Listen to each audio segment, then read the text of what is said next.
ಬೆಳಗಾವಿಯಲ್ಲಿ ನಡೆದ ಮಾರಾಮಾರಿ video viral. ವಿವಾದಾತ್ಮಕ ಜಮೀನಿನ ಮೇಲೆ ಎರಡು ಕುಟುಂಬಗಳ ಮಧ್ಯೆ ಮಾರಾಮಾರಿ ನಡೆದ ಘಟನೆ ಶನಿವಾರ ನಡೆದಿದೆ. ದೊಣ್ಣೆ ಕುಡಗೋಲಿನಿಂದ ಬಡದಾಡಿಕೊಂಡ ಎರಡು ಗುಂಪಿನ ಸದಸ್ಯರು ಬೆಳಗಾವಿ ತಾಲೂಕಿನ ಕಾಕ್ತಿ ಗ್ರಾಮದ ಜಮೀನಿನಲ್ಲೇ ಎರಡು ಗುಂಪುಗಳ ಮಧ್ಯೆ ಮಾರಾಮಾರಿ ನಡೆದ ಘಟನೆಯ ವಿಡಿಯೋ ವೈರಲ್ ಆಗಿವೆ. ಎರಡು ಗುಂಪುಗಳ ಮಧ್ಯೆ ನಡೆದ ಮಾರಾಮಾರಿ ದೃಶ್ಯ ಸ್ಥಳೀಯರ ಮೊಬೈಲ್ನಲ್ಲಿ ಸೆರೆಯಾಗಿವೆ. ಘಟನೆಯಲ್ಲಿ 7 ಜನರಿಗೆ ಗಂಭೀರ ಗಾಯ. ಸ್ಥಳೀಯರ ನೆರವಿನಿಂದ ಆಸ್ಪತ್ರೆಗೆ ದಾಖಲಾಗಿದ್ದಾರೆ.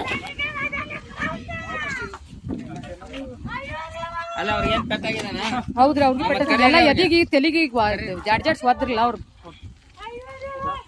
ಚಪ್ಪಲ್ ತೆಗಿಯಪ್ಪ, ಚಪ್ಪಲ್ ತೆಗಿ. ಹೆಣ್ಮಕ್ಳು ತಗೋರಿ, ಅವ್ರಿಗೆ ಕರ್ಕೊಂಬರ್ರಿ ಕಡೆ. ಅಯ್ಯೋ ಅಯ್ಯೋ